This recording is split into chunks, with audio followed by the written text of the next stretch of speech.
안녕하세요. 저는 30대 중반에 홀로 아이를 키우고 있는 평범한 싱글맘이에요. 여러분은 미신을 얼마나 믿어요? 점, 사주팔자, 타로 이런 거 말이에요. 사실 저도 이번 일을 겪기 전까지는 이런 미신들을 가끔씩 보기도 한 사람이에요. 믿는다기보다는 안 좋은 소리를 들으면 평소보다 더 조심하거나 노력해서 화를 피해가야지 하는 생각 때문에 보기도 했지만 솔직히 흥미 위주로 많이들 보잖아요. 그렇게 가볍게 생각했는데 그걸 그렇게 맹신하는 사람들도 있더군요. 제가 이렇게 사연글을 쓰게 된 이유는 바로 그 미신을 맹신하는 사람들에 대해 이야기해주고 싶어서예요. 그 사람들은 전 시댁과 전 남편이고요. 제가 얼마나 어이없는 일을 당했는지 한번 들어봐 주세요. 저는 병원의 임상병리사로 일하는 평범한 사람이에요. 남편은 평범한 회사원으로 저희 병원과 남편 회사가 가까웠기에 인연이 돼서 만나게 됐죠. 남편도 좀 기가 약해 보이는 사람이지만 착했고 시부모 될 사람들도 정상적으로 보였어요. 그게 착각이라는 건 얼마 안가 알게 됐지만요. 제가 처음으로 시부모가 이상하다고 깨달은 건 저희 부부가 결혼 후 살 집을 고를 때였어요. 아들아, 내가 너희가 고른 집 괜찮은지 한번 보러 갔는데 그 집이 참 안 좋다네. 너희들이 같이 있으면 안 좋은 일만 날 곳이란다. 큰 흉사가 생길 곳이라는데 꼭 거기 가야겠냐? 아무리 봐도 난 영 끌리지가 않는데. 저희가 원하는 매물을 보고 와서 시부에게 말했을 때 시부는 하루만 기다려달라고 하더군요. 그리고 하루 뒤 우리에게 들려준 말이 저 말이었어요. 솔직히 저는 당황했고 남편도 저와 다를 바 없었어요. 저 아버님, 그게 무슨 말씀인지, 안 좋은 곳이라는 건 어떤 의미로 안 좋다는 거예요? 입지가 별로라는 말씀이신지 아니면 뭔가 하자가 있는 집이라는 거예요? 아니야, 그런 거 말고 내가 풍수지리로 용한 곳을 알고 있거든. 거기 가서 물어보니까 그 집이 아주 최악의 집이라네. 그쪽 방향으로 가면 너희한테 좋을 게 하나도 없단다. 그러니까 다른 쪽으로 알아봐라. 너희가 잘 돼야 우리 가문이 잘 되는 법인데 정 그곳에 가겠다면 우리는 집값 지원 절대로 못 해주니까 그렇게 알고. 설마 풍수지리 때문에 저희한테 지원을 못 해주겠다고 말씀하시는 거예요? 저는 그 말에 뒤통수 한 대 맞은 기분이었어요. 사실 저희 부부가 20대 후반, 28이라는 이른 나이에 결혼을 했었거든요. 사회 초년생이 된 지 얼마 되지 않아서 당연히 모아둔 돈이 많지 않으니 어쩔 수 없이 시댁과 친정의 도움을 받을 수밖에 없었어요. 그래서 집을 사려고 할 때 친정에서 1억, 시댁에서 5천을 지원해주기로 했거든요. 그리고 나머지는 저희 대출을 끼고 들어갈 계획이었죠. 수도권이 아니라 집값은 그리 비싸지 않았지만 저희가 워낙 돈이 없었으니 어쩔 수 없이 두 가족의 손을 빌린 거예요. 그런데 갑작스레 시부가 저런 말을 하니 배신감이 느껴질 수밖에요. 게다가 직접 가보고 결정한 것도 아니고 점을 보고 와서 저런 말을 하니 너무 어이없잖아요. 제 표정 관리가 안 되고 있을 때 시부가 그러더군요. 그게 얼마나 중요한지 너희가 아직 어려서 모르는 거야. 모름지기 사람은 좋은 기운을 품고 살아야 하는 법이지. 그래서 내가 풍수들이 잘 아는 사람 데리고 너희 신혼집에 어울릴 만한 집을 찾으러 다녀보고 왔거든. 내가 눈여겨본 곳이 있는데 한번 가보자꾸나. 너희가 고른 집은 풍수지리에도 안 맞고 누가 들어가도 나쁜 터라고 하더라고. 그러니까 길한 곳도 한번 보고 오는 게 좋지 않겠냐. 그래야 너희 생각도 바뀔 거 아니냐. 좋은 의도라는 건 잘 알겠어요. 하나뿐인 아들 내외를 좋은 집에서 누구보다 길한 곳에서 보금자리를 꾸며주고 싶은 그 마음. 정말 솔직히 이런 형태가 아니었다면 고마워서 눈물이 났겠죠. 그런데 이건 좀 아니잖아요. 게다가 시부가 보내준 주소를 보니 눈앞이 캄캄했어요. 직장과는 너무 먼 데다가 지은 지 오래된 집이었거든요. 게다가 찍어준 사진만 봐도 리모델링 비용이 얼마나 나올지 예측이 불가할 만큼 허름했어요. 솔직히 그 사진을 보고 나니 시부가 일부러 점집이나 풍수지리 이야기를 꺼낸 줄 알았어요. 비싼 집 안 보내려고 저러는 거구나 하고. 그렇지만 시부가 그것도 돈도 지원해줄 사람이 가자는데 거절할 사람이 어디 있겠어요? 결국 울며 겨자 먹기로 시부를 따라 나섰죠. 저희 부부는 이후에 다른 곳에 갈 일이 있어서 시부와는 차를 따로 타고 갔어요. 남편 차 타고 가는 길에 순간 그 근처에 살고 있는 친한 간호사가 생각났어요. 몇 년 전 결혼해서 그 동에 산다고 들었거든요. 그래서 동료에게 전화를 걸었어요. 괜찮은지 정보 좀 알아보려고요. 여보세요? 나야. 나 뭐 궁금한 게 있어서 연락했는데 잠깐 통화 돼? 통화 괜찮아.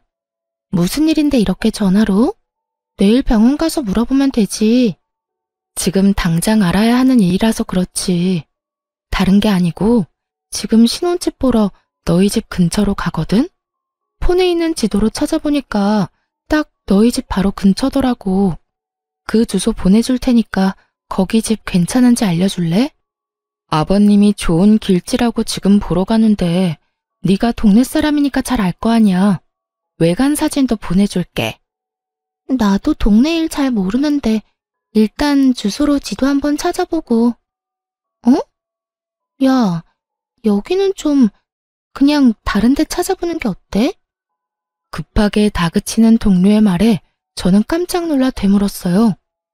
왜 그래? 뭐가 안 좋아? 너 여기 절대 가지 마. 여기 몇 달 전에 칼부림 있었던 곳이야. 그래서 경찰들이 노란 줄 쳐놓고 못 들어가게 막고 난리도 아니었거든? 내가 동네 아무리 관심이 없어도 그 정도로 소란스러우면 모르는 게 더 이상하지. 어쨌든 완전 재수 온 붙은 집이니까 절대로 가지 마. 네가 우리 집 근처에 오는 거면 나는 좋은데 이 집은 나라면 절대 안 가. 그 이야기를 듣는데 머리가 새하얘지더군요. 제가 무슨 소리를 들었나 싶을 정도로요. 남편에게 이야기를 하려는데 벌써 도착한 상태였고 친구와 연락을 끊고 일단 시부와 함께 그 문제의 집으로 갔어요. 그 집 앞에는 남자가 한 사람 서 있었는데 소개로는 공인중개사라고 하더군요. 그렇게 시부와 함께 저희도 일단 집에 따라 들어갔죠. 사실 집 자체는 사진으로 보는 것보다는 덜 더러웠어요. 그렇다고 고칠 곳이 없다는 건 아니었지만 매매가를 아낀다면 리모델링에 충분히 돈을 쓸 수 있으니 그 부분은 다행이라고 생각했죠. 물론 그 집에 들어가겠다고 가정을 했을 때 말이죠. 저는 이곳에 들어갈 생각이 이미 눈꼽만큼도 없었거든요. 집을 둘러보는 내내 시부는 이 집이 얼마나 길한지, 빛과 채광이 얼마나 좋은지, 기운이 얼마나 좋은지를 귀에 딱지가 않도록 주절거렸어요. 그리고 저는 말 한마디 없이 냉랭한 표정으로 공인중개사의 입만 쳐다보고 있었고요. 해줘야 할 말을 안 하더군요. 그래서 제가 물었어요. 그런데 공인중개사님, 궁금한 게 있는데 왜 이 집이 문제 매물인 건 이야기 안 해주세요? 예? 모른 척 하지 마세요. 제가 이 근처 사는 직장 동료한테 이미 들었는데요. 여기 몇 달 전에 칼부림 났었다면서요? 그래서 경찰들 와서 난리도 아니었다는데 설마 그걸 모르셨던 건 아니죠? 제 말에 남편과 시부의 얼굴이 확 일그러지더군요. 저는 일부러 시부 보는 앞에서 공인중개사를 더 추궁했어요. 솔직히 말이 안 되잖아요. 중간에 다른 사람이 살았던 것도 아니고 그렇게 큰일이 있었는데 저희가 매매 계약하고 나서 이 사실을 알았으면 얼마나 찝찝했겠어요? 저희는 아무리 돈 없어도 이렇게 재수없는 집은 안 들어가요. 저희 아버님이 풍수질이랑 기운에 얼마나 민감한지 모르시죠? 오늘도 좋은 곳이라고 해서 왔는데 이런 식으로 사람 속이시면. 그게요. 그런 일이 있기는 했는데 시간도 좀 오래되기도 했고 무엇보다 매물이 워낙 싸지 않습니까? 이 정도 번화가에 이 가격이면 솔직히 거저나 다름없죠. 아무리 돈을 적게 줘도 문제 있는 곳이면 이야기는 해줬어야죠. 그리고 지역 신문에 날 정도면 엄청 큰일이죠. 제 직장 동료가 바로 이 근처 살거든요. 집 주소 알려주니 단번에 알던걸요. 아무리 풍수지리가 좋고 길지면 뭐해요? 딱 봐도 재수 안 붙은 집이잖아요. 아버님, 저희 이런 집에 들어가게 하실 생각이셨어요? 제가 경악스럽다는 표정으로 묻자 그제서야 시부가 당황하더군요. 언제나 미신을 그렇게 따지면서 우리에게 완전 안 좋은 일이 있었던 집에 들어가라고 강제로 들이민 거나 마찬가지잖아요. 제 물음에 시부가 손을 내저으며 변명하더군요. 그럴 리가 있겠냐? 나는 다 너희 좋은 곳에서 살았으면 해서 그런 거지. 나한테 그런 나쁜 마음 같은 건 없었어. 오해다. 진짜 오해야. 그런데 공인중개사 양반, 진짜 그런 일이 있었던 게 맞습니까? 왜 저번에는 저한테 그런 이야기를 안 해줬어요? 저번에는 오셨을 때 두 분이서만 이야기하셨잖아요. 제가 뭐라고 이야기하려고 하면 모르는 사람은 좀 빠지라고 하시더니 설명을 해주려고 해도 싫다고 할 때는 언제고. 그래도 이 매물은 그 부분만 빼면 다 좋잖아요. 건물이 낡았지만 전기나 가스, 수도 같은 건 문제 하나도 없고 동네가 더럽고 허름한 것도 아니고 지하철역하고 멀지도 않으니까. 그리고 무엇보다 매매가가 이 근방에서 찾아보기 힘들 만큼 싸잖아요. 요새는 일부러 싼 곳 찾아오는 사람들도 많아서. 이 사람이? 우리 아들이랑 며느리는 이제 막 결혼해서 마련하는 첫 번째 집인데 이런 집에 어떻게 들어가? 말이 되는 소리를 해야지. 이런 집이라는 거 알았으면 내가 반대했을 거야. 되려 호통치는 시부의 그 모습에 저는 속으로 코웃음을 쳤어요. 이 집에 와서 확인해보라던 시부가 할 말은 아니잖아요. 여기까지 끌고 온 게 본인이면서 애꿎은 공인중개사만 혼내고 있으니 어이가 없었죠. 그리고 한편으로는 안심도 됐어요. 이런 집에 들어가라고 할 리도 없을 테니까요. 그렇게 미신을 중요시하는 시부가 이런 재수없는 집에 들어가도록 놔둘 리가 없잖아요. 그런데 그 뒤에 시부가 한 행동에 완전 질려버렸어요. 시부가 부랴부랴 어디론가 전화를 걸더라고요. 나요. 이 집에서 칼부림 났었다는데 이게 도대체 어떻게 된 일이야? 자네 말로는 좋은 집이라며. 길지라서 살면 두고두고 좋을 집이라더니 몇 달 전에 이 집에서 사람 죽어서 경찰까지 왔었다는데 잘 봐준 거 맞아? 시부의 그 말에 상대방이 뭐라고 했는지는 모르겠는데 그 뒤에 이어진 시부 말은 저를 더욱 경악스럽게 했어요.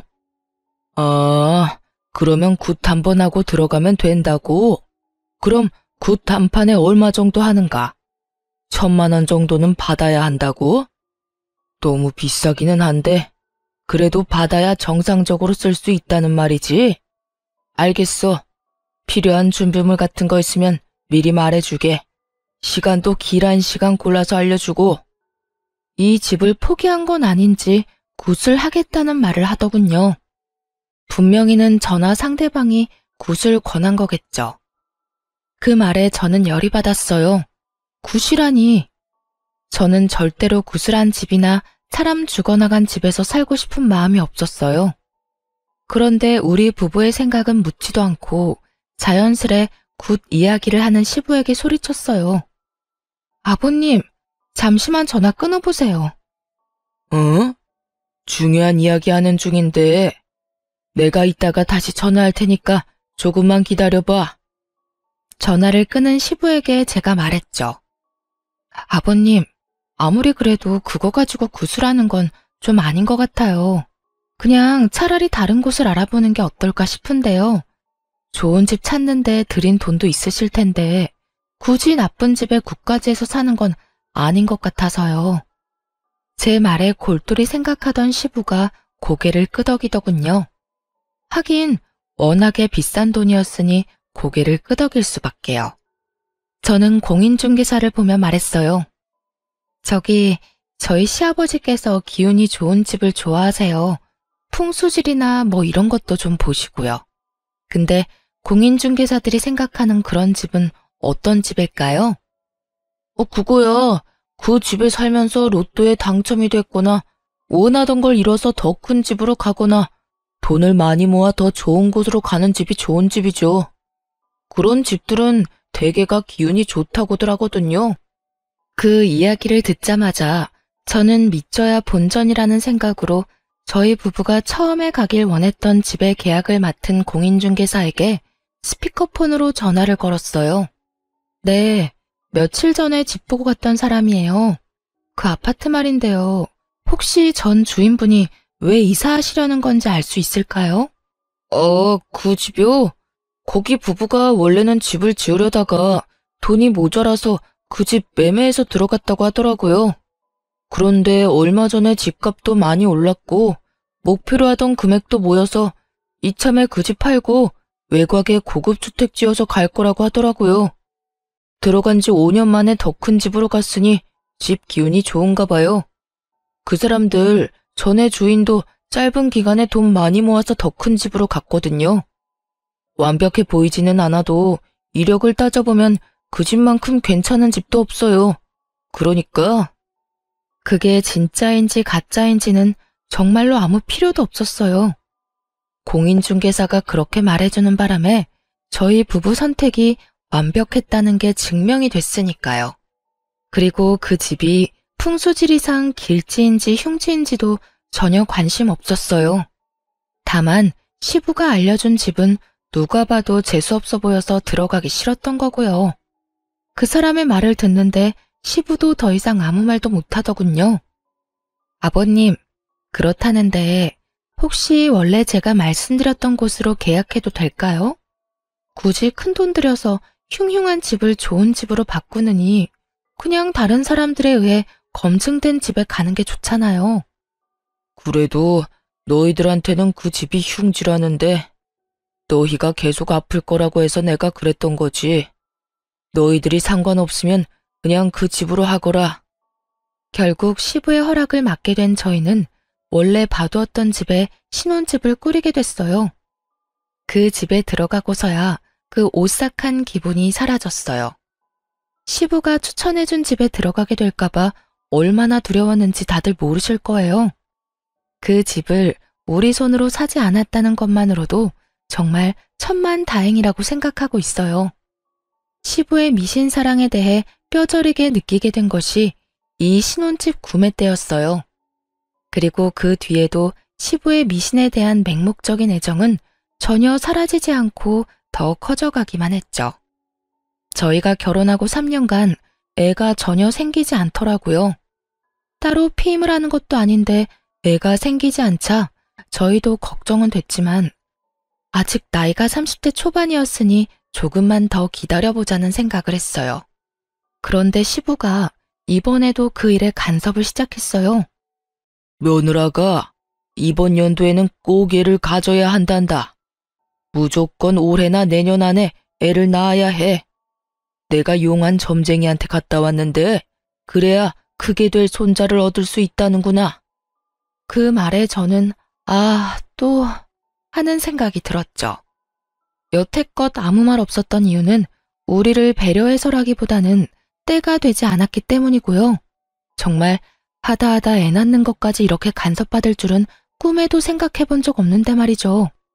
그래도 어차피 한 번은 가봤어야 할 난임센터를 시부의 권유로 가게 됐으니 어찌 보면 잘된 일이기는 했죠.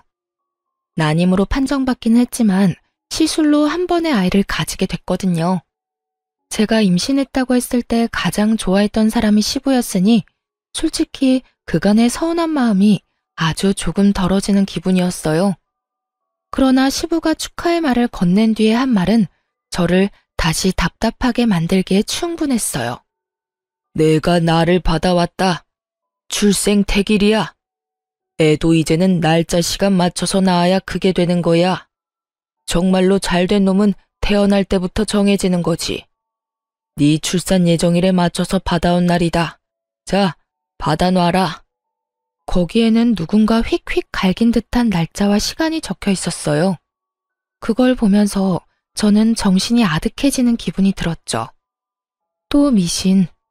그래도 이번에도 이해하려고 애는 썼어요. 솔직히 저도 애한테 좋다면 뭐든 하고 싶은 마음이니 날짜를 맞출 수만 있으면 맞춰서 낳고 싶다고 생각은 하니까요. 하지만 출산해보신 분들은 알잖아요. 제왕절개가 아닌 이상 그건 맞추기가 엄청 어렵다는 걸요.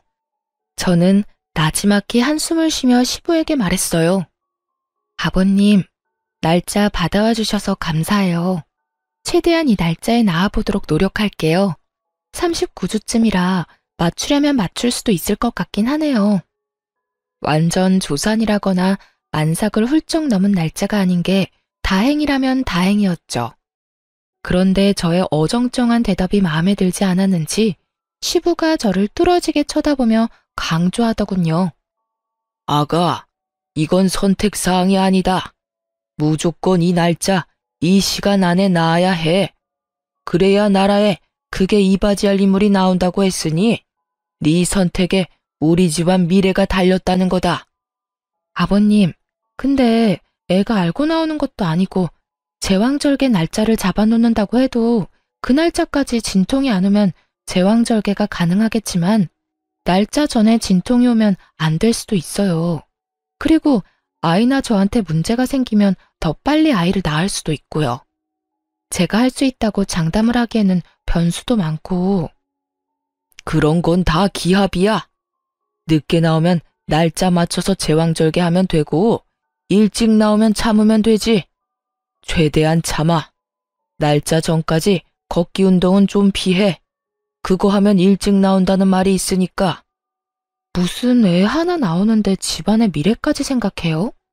어떤 운명을 타고나든 잘 키우면 될 것을 애를 어떻게 키울지 상의하는 것도 아니고 좋은 날짜 시간만 받으면 노력하지 않아도 큰 사람으로 자랄 거라는 생각 자체가 얼마나 안일한 건지 아무도 지적하지 않더군요.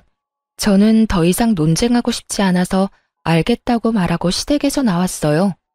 그 뒤로 시댁에는 일부러 발걸음을 자주 하지 않았어요. 그 대신 전화는 자주 짧게 했죠. 그래야 우리에게 얼굴 보자고 하지 않을 테니까요. 그렇게 거리를 두는 사이 점점 분만 예정일이 다가오기 시작했어요.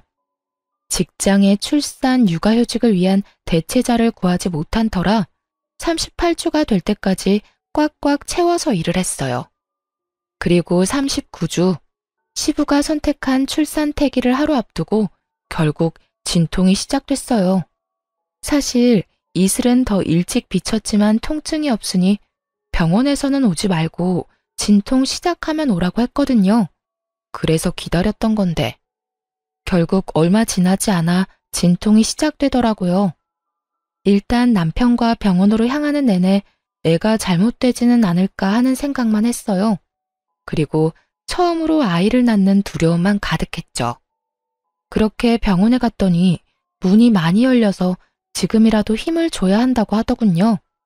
게다가 애가 배 위에서 아래쪽으로 이미 내려오고 있는 상태라 힘을 줘서 빼내는 것만 남았다고 하더군요. 70% 진행된 상태라 무통도 못 맞는다고 하더군요. 출산 태기를 24시간 앞둔 시간이었어요. 저는 날짜 같은 건 생각도 안 났어요. 의사 선생님이 하는 말을 들으며 고개만 끄덕였죠.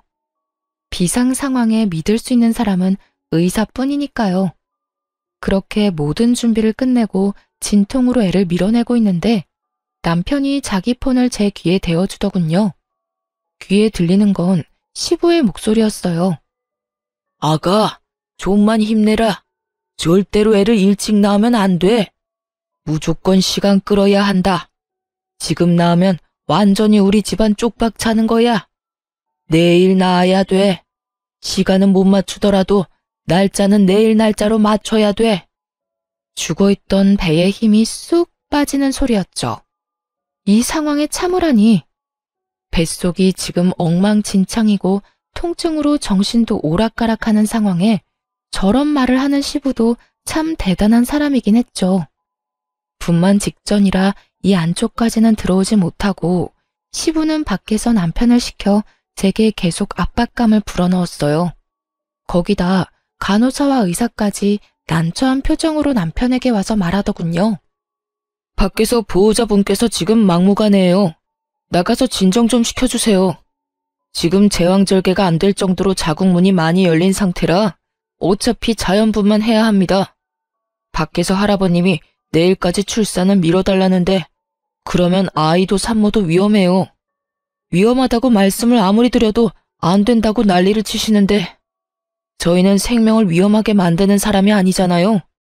보호자분이 밖에 나가서 정리 좀 해주셔야 될 것 같은데요. 딱 들어도 의사 화가 많이 난 목소리였죠. 병원에서 일하고 있는 저도 자주 보거든요. 바빠 죽겠는데 진상 환자가 있으면 짜증이 2배가 아니라 10배로 늘어난다는 걸요. 게다가 환자도 아닌 보호자 때문에 환자까지 위험하게 생겼으니 그 위험에 따른 불안감도 한몫할 거고요. 그런데 웃긴 건 남편이 멀뚱하게 서 있던 거였어요. 당신 뭐해? 나 지금 당장 애 낳아야 해. 너무 아프다고. 그치만 아버지가 날짜 꼭 지켜야 한다고 하셨는데. 나 죽어나가도 그 말 할 거야? 네 앞에서 애랑 나랑 둘이 나란히 잘못되는 거 봐야 정신 차릴래? 애한테 무슨 일 생기면 당신네 가문의 미래고 뭐고 아무것도 없을 줄 알아? 저는 다 때려치고 빨리 낳고 싶은 마음뿐이었어요. 게다가 제왕절개를 안 해도 될 정도로 자궁문이 많이 열린 상황이었죠. 제 말에도 남편 놈이 우물쭈물하자 저는 열받아서 의사에게 말했어요. 의사 선생님, 주 보호자 필요 없고 환자인 제가 말할게요. 그리고 보호자 서명 뭐 이런 거 필요하시면 남편 말고 밖에 있는 저희 친정어머니한테 사인 받으시고요. 제 목소리가 밖에 다 들렸는지 시부가 밖에서 고함을 지르더군요. 무슨 소리야? 기다려. 내일 낳아야 된다고 내가 말했지? 어이, 의사 선생, 참을 수 있다니까. 조금만 시간 좀 더 끌어. 사돈, 이제 그만 좀 하세요. 동네 창피하게 왜 병원에서 난리예요? 그리고 왜 출산일 맞추려다가 내 딸까지 죽일 일 있어요? 당신네한테는 손주가 소중하겠지만 우리한테는 딸이 더 소중하거든요. 어디서 태어나지도 않은 애 출산일 맞추려고 내 딸 죽이려고 해. 경고하는데 내 딸한테 문제가 생기면 나 당신들 절대로 그냥 안 둬.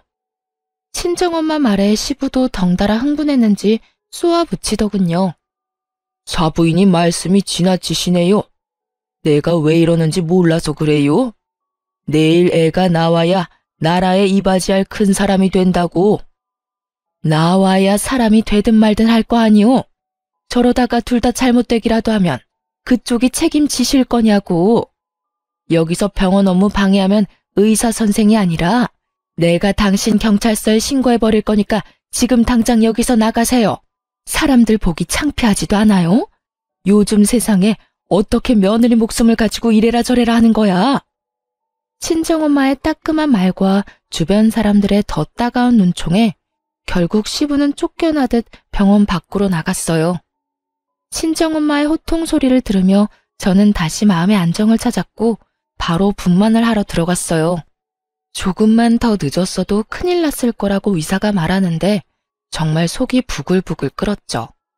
아이를 출산하며 감동으로 가득 차야 할 시간에 시부와 남편놈 때문에 그 감동이 엉망이 돼버렸으니 결국 화가 난 저는 출산을 마치고 남편에게 따졌어요.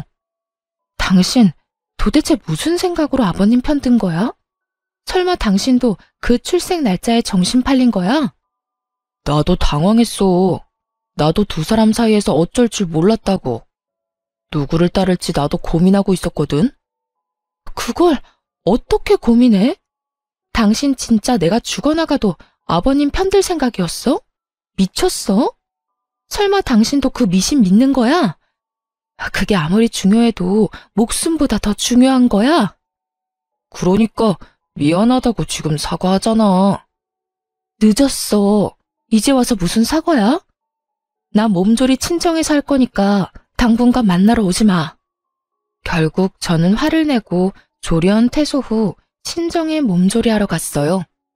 솔직히 남편에게 화가 난 건 둘째치고 시댁 어른들 얼굴 볼 일이 더 짜증나서 일부러 친정에 간 거였거든요. 친정엄마랑 그렇게 큰 소리 내며 싸운 시부가 친정에 올 수 있을 리 없으니까요. 시부가 와 봐야 할 말은 하나밖에 더 있겠어요. 사실 애 낳은 그날 저녁 전화로 생생하게 듣긴 했죠. 넌 어떻게 그걸 못 참고 그렇게 애를 빨리 낳았어? 내가 전화해서 물어보니까 그것도 영 나쁜 건 아니라길래 다행으로 생각은 했다만 그게 될 수 있는 애를 네가 처음부터 잘못한 거야. 아버님, 제가 아무 말씀 안 드리려고 했는데 진짜 해도 너무하시네요. 제가 위험하다는 말 의사 선생님한테 들으셨죠? 그런데도 어떻게 그 상황에서 더 버티라는 말씀을 하셨어요? 제가 진짜로 잘못되기라도 했으면 어쩔 생각이셨어요? 아니 너야말로 너무 네 생각만 하는 거 아니냐? 네가 결혼해서 우리 집에 들어온 게 그냥 너 좋으라고 하는 일인 줄 알아? 자식 손주들이 잘 돼야 집안이 평안한 법이다. 그래서 내가 그렇게 하루 늦게 나으라고 했는데 그걸 못 참아서 이 난리를 피우고. 적반하장인 시부를 보니 정이 다 떨어지더군요. 그래서 시부에게 통보했어요. 그래서 지금 제가 대역 죄인이네요? 그러면 속이라도 편하시게 제가 안 보이는 게 답인 것 같네요. 앞으로는 시댁 일에 절대 참견 안 할 테니 걱정 마세요. 그리고 아버님, 손주 어차피 마음에 안 드시죠? 잘 됐네요. 앞으로 저랑 제 아들은 시댁 일에 더 이상 관여 안 할게요. 무슨 일 있으면 남편 통해서 해결하세요.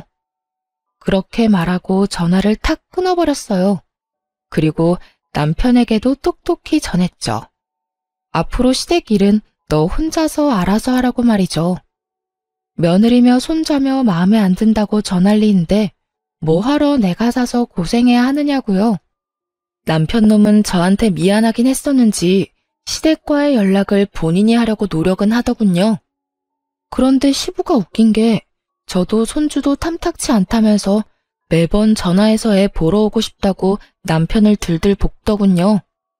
몇 번이나 마주칠 뻔한 걸 제가 다른 약속 만들어서 피해버렸어요. 한 5번째쯤 그렇게 피하니 더 이상 연락 안 하더군요. 제가 왜 그 사람한테 애를 보여줘야 하나요? 아무리 조손관계라도 원하던 시간에 안 태어나서 망했다고 생각하는 사람한테 제 자식 만나게 할 엄마가 어디 있나요? 그렇게 시부와의 만남을 필사적으로 피하며 저는 육아와 일을 병행하게 됐어요. 그리고 육아휴직 종료에 맞춰 아들을 어린이집에 보내게 됐어요. 이제 막 돌을 넘긴 아이를 어린이집에 보낸 부모들은 알 거예요. 어린이집은 애를 봐주는 좋은 곳임과 동시에 들어가면서 병원균에 노출되는 아주 무서운 곳이라는 걸. 저희 애만 그렇지는 않고 모든 애들이 그랬죠. 한 아이가 감기 걸려오면 그 반 애들은 다 줄줄이 걸리고 바이러스성 질병이라도 걸리면 또 다른 친구들도 다 걸리고 저희 아들은 또래보다 좀 더 많이 걸리는 편이었어요. 감기에 바이러스, 물놀이 이후에 요로 감염까지 와서 병원에 입원도 일주일씩 해야 했을 정도로요. 애가 자주 아프니 저도 연차를 계속 써야 했고 무엇보다 아이와 같이 입원을 해야 하니 몸이 축나기도 했어요. 이런데도 남편 놈은 괜찮냐는 말 한마디 없고 위로라도 해주면 좋을 것을. 제 맘 알아주는 사람은 친정엄마 뿐이더군요. 그런데 아기가 호흡기 바이러스로 열이 나서 입원했을 때 시부에게서 연락이 왔어요. 남편이 애가 아프다고 말한 모양이었어요. 전화를 받았는데 시부 이야기에 화가 확 치밀었죠. 손주 아픈 거 애 사주 때문에 그렇단다. 그러게 내가 뭘 했냐? 하루만 더 버티라고 했지. 그랬으면 잔병치레도 안 하고 잘 컸을 텐데 네가 그걸 못 참는 바람에 애가 약하게 태어났잖아. 뭐 이미 애가 그렇게 나온 건 어쩔 수 없고 내가 그 문제는 이미 방법을 찾아놨으니 나중에 너 나랑 같이 어디 좀 가자. 느낌이 쎄했죠. 그 어디가 그저 평범한 곳일 거라는 생각은 전혀 들지도 않았죠. 어디를 가자는 말씀이세요? 신방. 용한 점쟁이가 그러는데 그거 한 번만 받으면 싹 다 낫는단다. 그러니까 애 태어나면 너랑 애 둘 다 준비하고. 자기 할 말만 하고 끊는 시부를 보며 화가 머리 끝까지 났죠. 당장 남편에게 전화해서 퍼부었어요. 아버님 도대체 무슨 생각이셔? 내가 병간호도 이렇게 힘들어 죽겠는데 왜 아버님 그딴 정신 나간 소리를 들어야 해? 세상에 어떤 사람이 두 돌도 안 된 애랑 며느리한테 신방을 가자고 하느냐고. 우리가 악귀야? 우리가 뭐 귀신이라도 붙었대? 지금 우리 애 반에 같은 질병으로 입원한 애가 둘이야. 이 지역에도 유행하는 중이고. 그럼 그 애들도 다 태기를 잘못해서 그런 거냐? 어디서 말도 안 되는 소리를 해. 이런 일은 당신이 중간에서 알아서 끊어줘야지. 나 스트레스 받아서 죽으라고 이러는 거지? 나 말려 죽이려고? 그딴 식으로 말하지 마. 아버지가 나쁜 마음으로 그랬겠어? 아버지도 손주 걱정하시는 거야. 할아버지가 손주 걱정하는 게 도대체 무슨 잘못인 건데? 당신이 이렇게 예민하게 나오니까 나도 아버지도 당신한테 문제가 있다고 생각하는 거지. 그리고 애가 이렇게 자주 아픈데 당신은 뭐라도 해볼 생각은 안 하고. 그래서 내놓은 해결 방법이 점집에 가서 물어보는 거야? 차라리 한의원을 가거나 어린이집을 안 가고 애 봐줄 사람 찾는 게 더 괜찮은 방법 아니야? 하긴 이미 애가 그렇게 타고났다고 생각하는 사람이 그런 걸 해줄 리가 없지.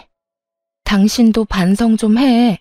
애한테 굿하겠다는 말 듣고도 멀쩡한 당신이 더 놀라운 거 알아? 남일이야. 당신의 일이라고.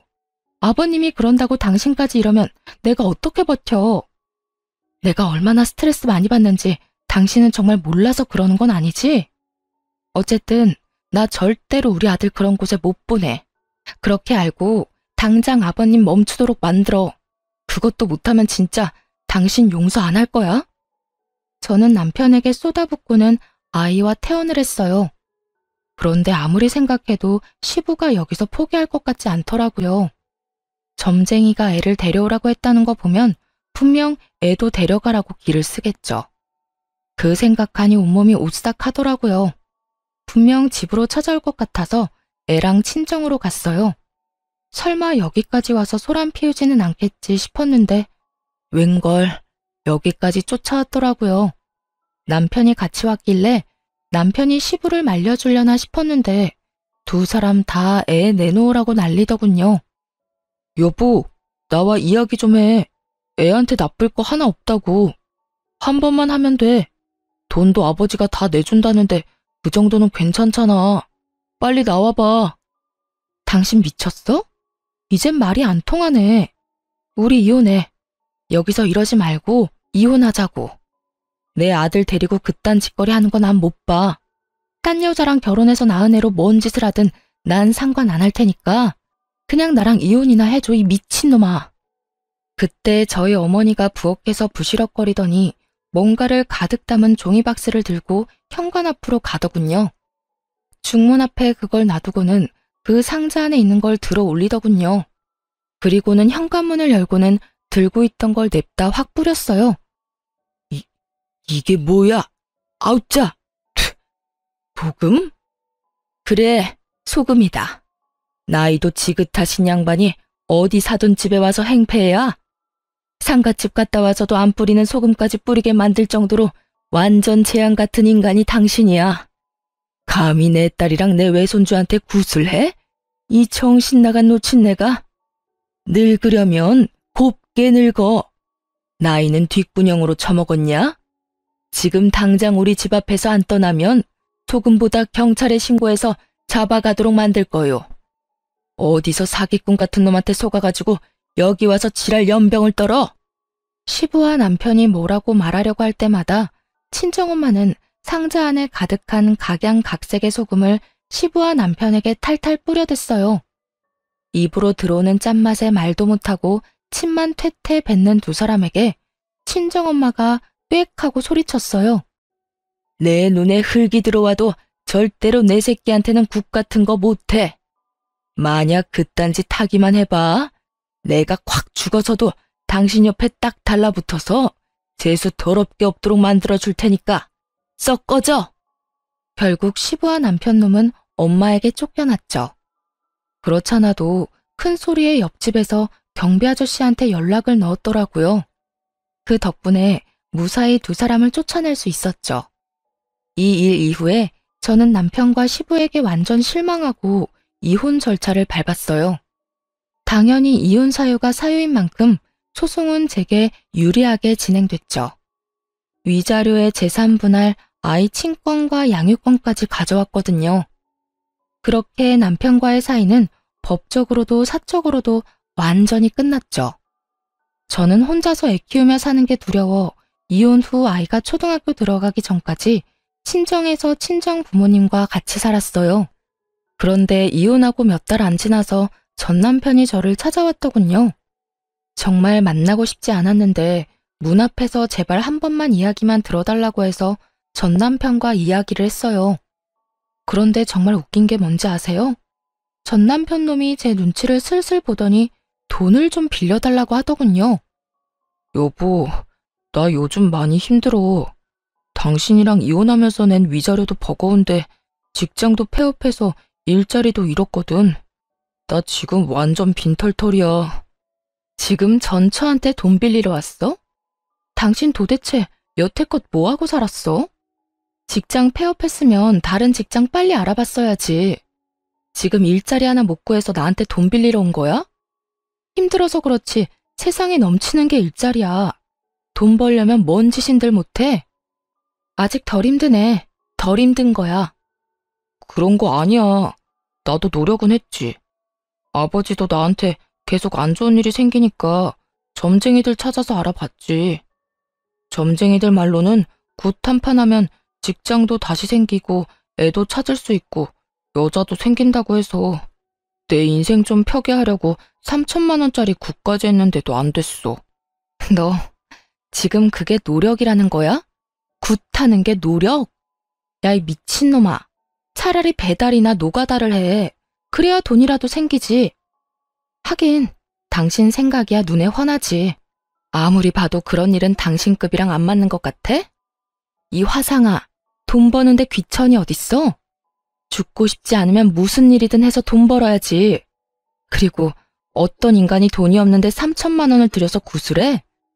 와, 지금 보니까 내가 이혼을 잘했어. 이런 놈을 남편이라고 믿고 있었다가는 무슨 큰 봉변을 당했을지 상상도 안 가. 그 3천만 원만 아꼈어도 지금쯤 이 꼴은 안 났겠지. 여보, 나 진짜 심각하다고. 진지하게 생각 좀 해봐. 지금 월세 낼 돈도 없어서 허덕이는데 차도 중고로 다 팔아버리고 남은 게 없다고. 눈물을 질질 짜면서 제게 하소연하는 전 남편 놈을 보니 정말 우라통이 터지더군요. 왜 여기 와서 나한테 이야기한들 뭐가 나아지냐고요. 여보라고 부르지도 마. 그래서 굿한 결과가 지금 이거야? 이혼한 전처 찾아와서 돈 빌리는 거?